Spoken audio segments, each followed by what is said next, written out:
everyone, I'm Edge FPV, or Sean, whatever you want to call me. Today I'm going to be putting together my editing rig slash gaming rig. On this particular channel I do a lot of FPV stuff. I know I haven't been on lately for quite a while, but I plan on making some more videos. I still have some videos to edit.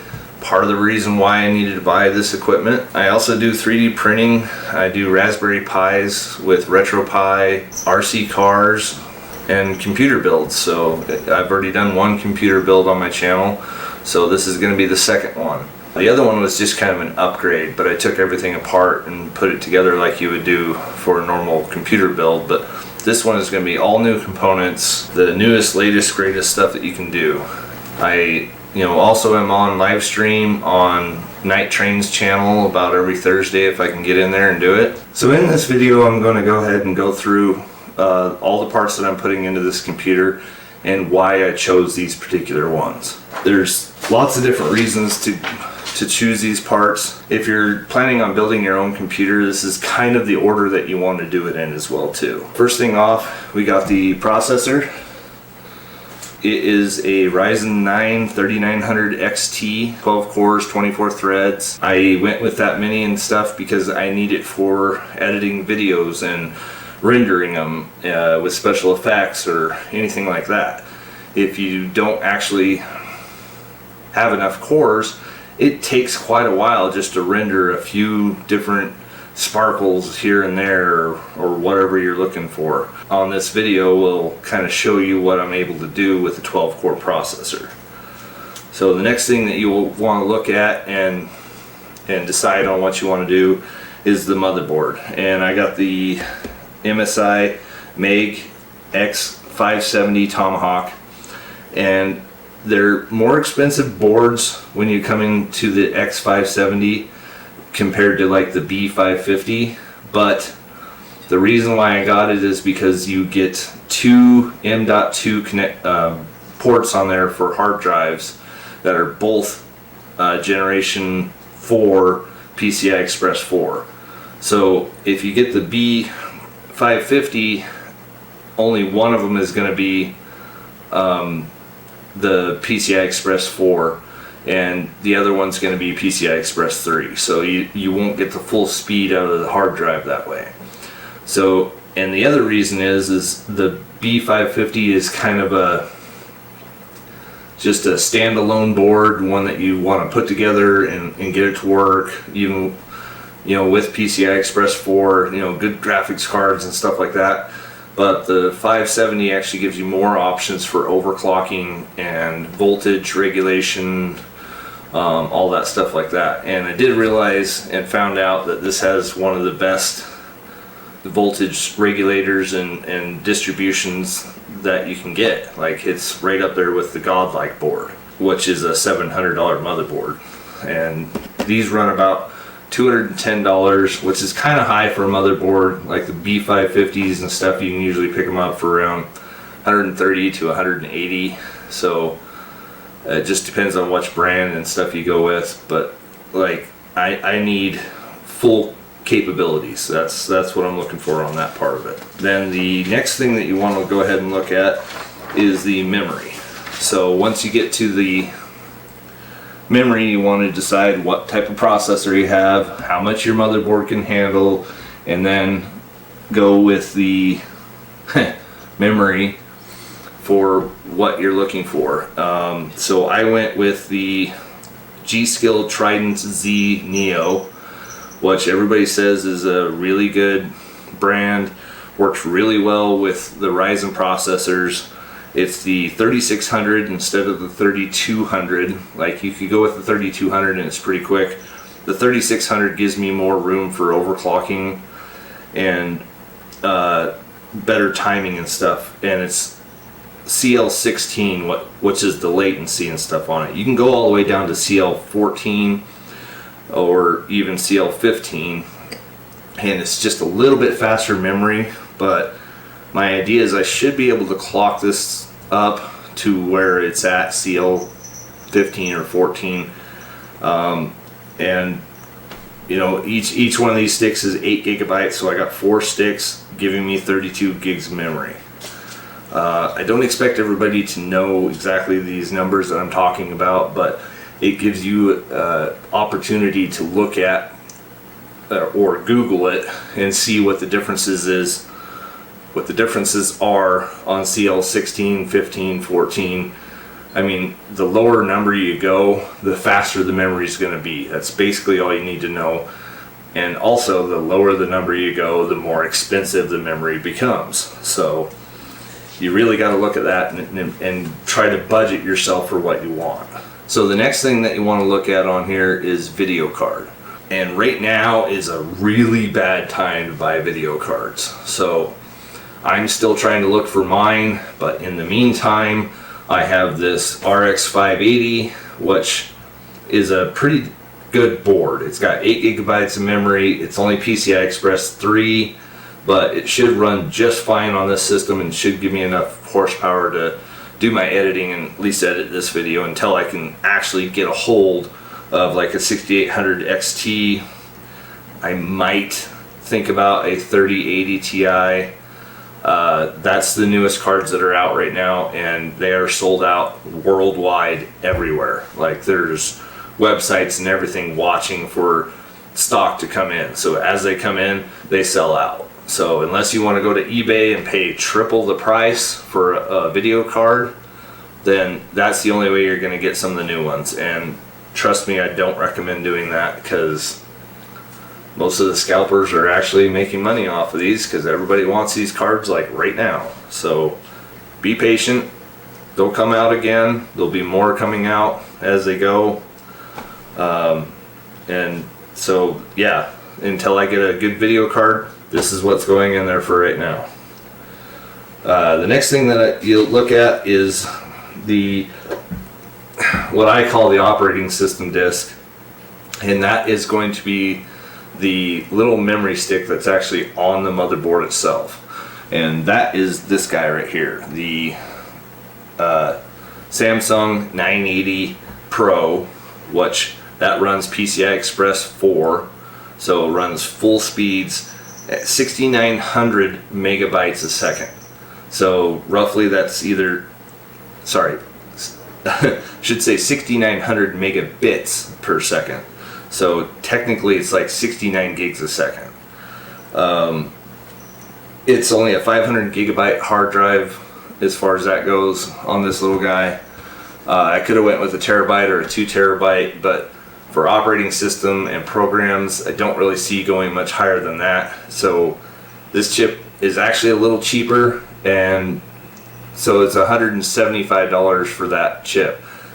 That doesn't sound cheap for a 500 gigabyte hard drive. Usually those are around 50, 60 bucks or something like that when you're talking about SSDs or even a mechanical drive. I don't even think they make the 500 gigs anymore. But that's plenty enough for Windows programs, Steam, the DaVinci that I use, SolidWorks for 3D printing and stuff, and also for Cura and all the other programs that I have. That's more than enough to put that stuff on. So the next thing that you want to look at is the cooler. So you don't have to go with a triple, but this is what I wanted because I'm going to be doing an overclocking. So this is the MSI MAG, so matches with this one, CoreLiquid 360R all-in-one cooler. So it's a liquid cooled system with a radiator, 3 fans, and all that stuff like that. And it should be able to keep it cool enough, and it has RGB on it, so I should be able to match all the RGB that's actually inside the case.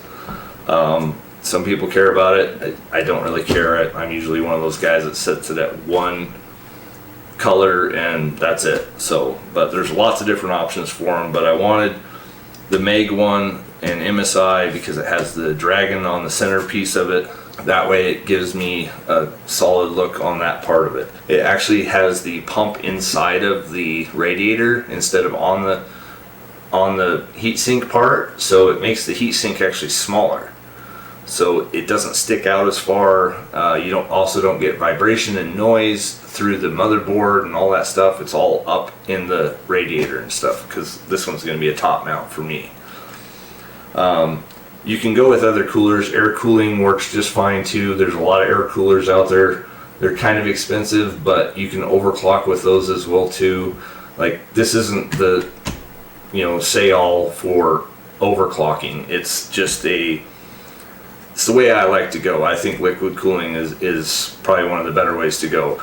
They've done research. Liquid cooling and air cooling, you're getting about the same amount of cooling altogether. It just depends on how much room you got in there, how big of a heat sink you want on top of your motherboard, stuff like that. So this is the way I went on this. So the next thing that you want to look at is secondary hard drives. So what do you want for space inside of your computer for games or videos or whatever? So most of my videos are actually on external drives, you know, USB 3 drives, so they move pretty quick and stuff like that. But I found that like the external drives and stuff are a lot cheaper when you start getting into the 10 terabytes or 12 terabytes or whatever you're trying to get into. But so this one I want a lot for gaming. So what I've done is I went with the Teamgroup T-Force Delta S 1 terabyte drives, and I got 3 of them going here. So what I do with that is I'll put all 3 in the system, run it in a RAID 0, so they all run simultaneously, and each one of them will have different data on each one, but they'll run together, and you're tripling your hard drive speed that way. So it doesn't actually equal out to triple, it's like 2.5 times faster is what I would say, but a lot faster than just a single drive that, you know, maybe is 5-6 terabytes or something like that. So that'll give me 3 terabytes of space just for my games. I have a 2 terabyte in RAID right now, and it's almost full. So the extra terabyte should give me enough to put all the rest of my games on there and be fine. If I have to start deleting them, you know, some of the older games, so be it. But I think 3 terabytes should be plenty for some of the games. But they're getting big. 120 gigs for like Cyberpunk 2077. So there's a lot of stuff out there.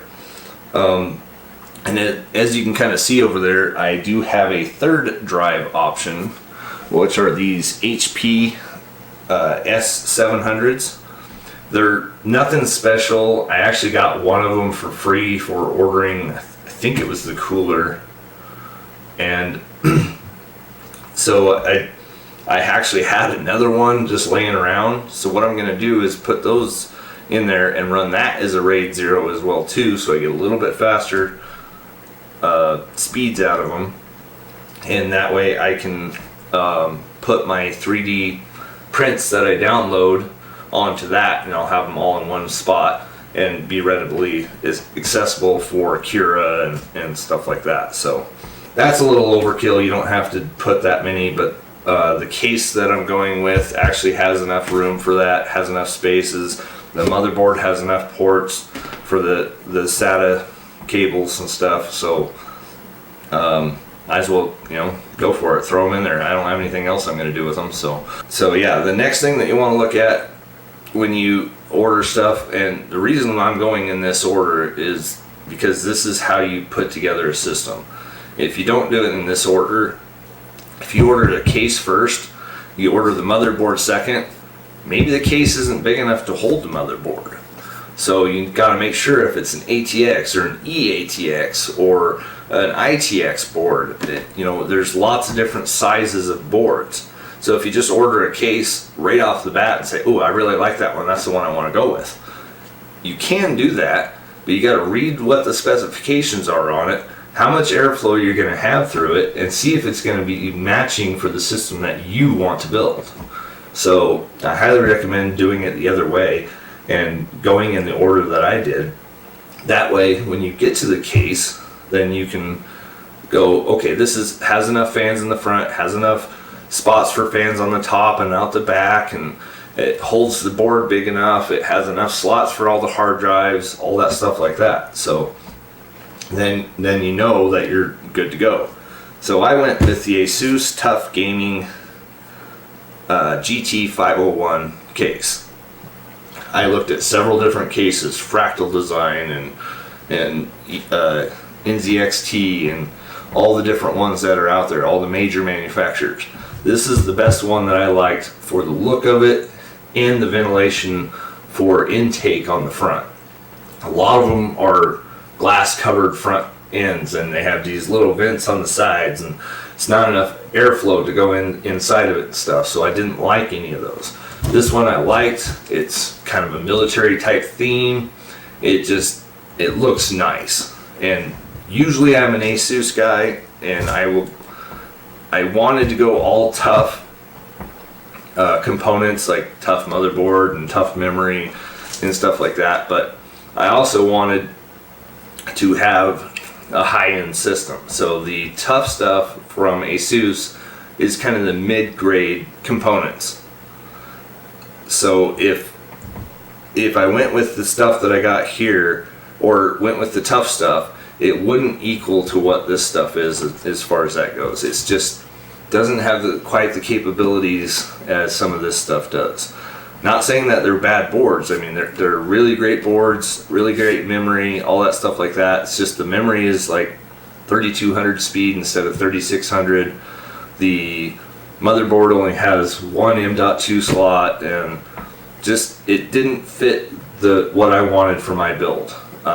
Preferably, I would have wanted to go with all Asus stuff, and I still might go with a Asus Tough video card if I can ever get my hands on one. But for the most part, I kind of just matched stuff up the way that I wanted it, and made it so I had enough for what I needed for my system. I don't have them yet, but I also went with new monitors as well too.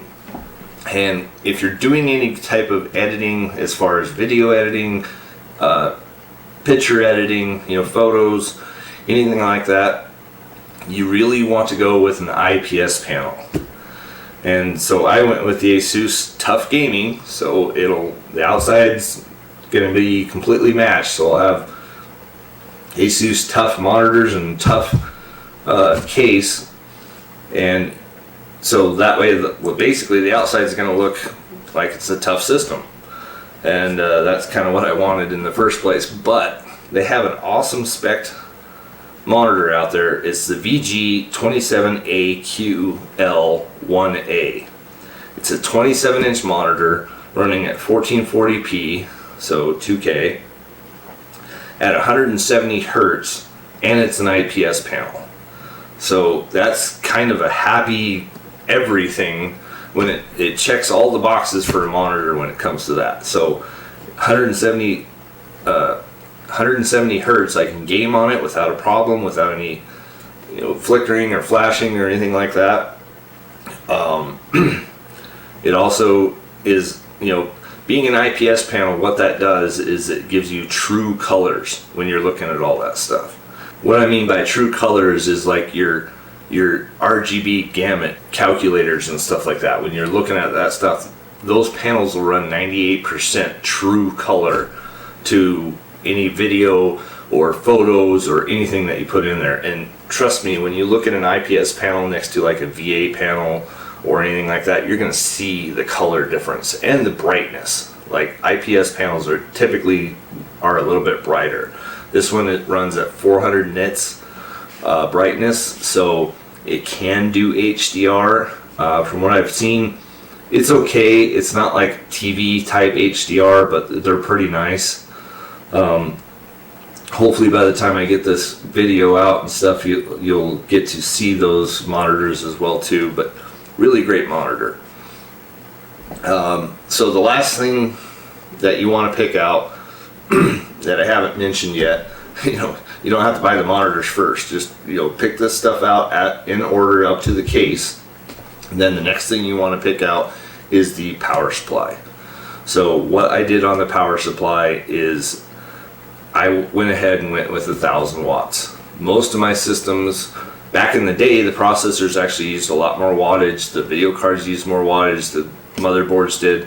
Everything's getting really energy efficient now. So honestly, 1000 watts is pretty much overkill. So unless I put like a 3090 in here, or a Titan card or something like that, there's no real reason to have 1,000 watts in here. So you can go 750, 850, but you kind of want to look at, you know, how much power is the video card drawing? How much is the processor drawing? Like, this is 105 watts, but I've heard that it goes up to 120 watts. So do you want that little bit of overhead or not? Some of the video cards, especially the new ones, can pull all the way up to 500 watts. That's a lot of wattage on there. Plus you got your fans and your RGBs and all that stuff going. So 750 to 850 is probably the range that you want to go with this type of a setup. If you're just kind of going minimalistic and going with a B550 and a 65 watt processor instead of a 105 watt one, then you're probably okay with a 750 and you're never going to use that much power. But yeah, I went overkill, got the 1,000 watt, so I have room for expansion and all my drives and everything else like that. So so basically what you see on the table here, you know, minus video card, because I actually bought this a while back ago. This was $190 when I bought it. If you were to try to buy one of these right now, they're about $350 to $400 for this exact card right now, because everybody's out of video cards and everybody's like, what do I do? I want to build a system. Well, you can buy these parts, but you can't buy a video card. And even the 5000 series processors are the same way. They're going out of stock. Like, I actually did want to get a 5900X. Can't find them anywhere. They're really hard to find as far as that goes. You can buy a lot of the 5600s or the 5800Xs, but you know, I've looked into those and stuff, and that's not exactly what I wanted. This is what I wanted. I wanted a 3900X TE. It can run at 4.8 gigahertz boost, and I plan on probably overclocking it, so the boost is up to, hoping for 5.0 gigahertz. We'll see. So anyway, everything here that you see on the table anyway, minus the monitors, is about $2,039. So that's roughly about what you're going to spend on a good editing gaming system, and that's what you know. So that's what you're going to look at. If you look at the total after a video card, so you know, I already priced out the video card. Hopefully I can get it for MSRP. We'll see. But so everything here with the video card I want should be about $2,823. So you're basically almost $3,000 for a system like this.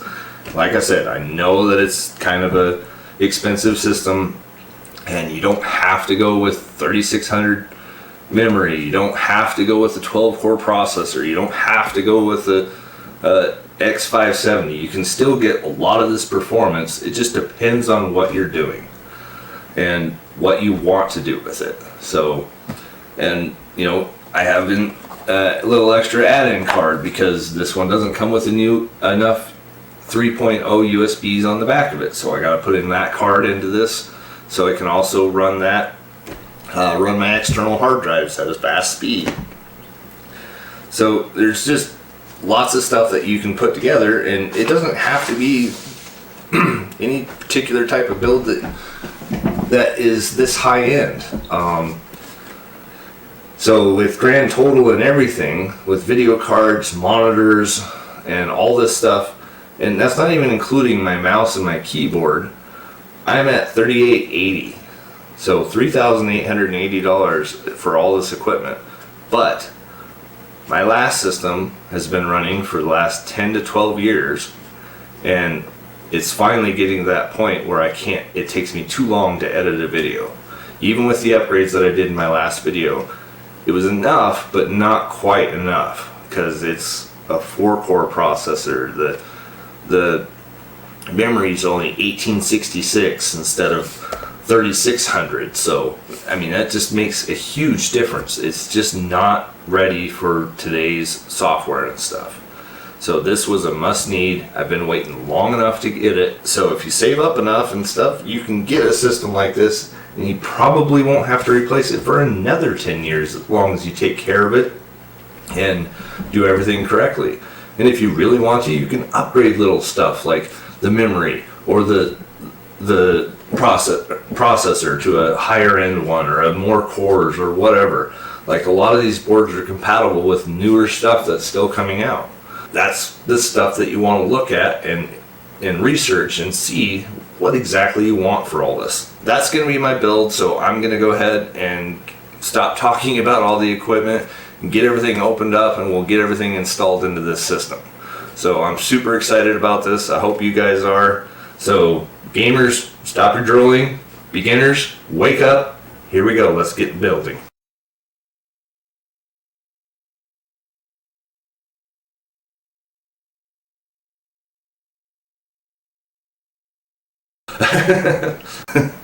And welcome to Edge FPV's channel. And hello everyone, and welcome to Edge FPV's channel. My name is Sean, and so anyway, let's go ahead and get started with this. Oh, come on, stop.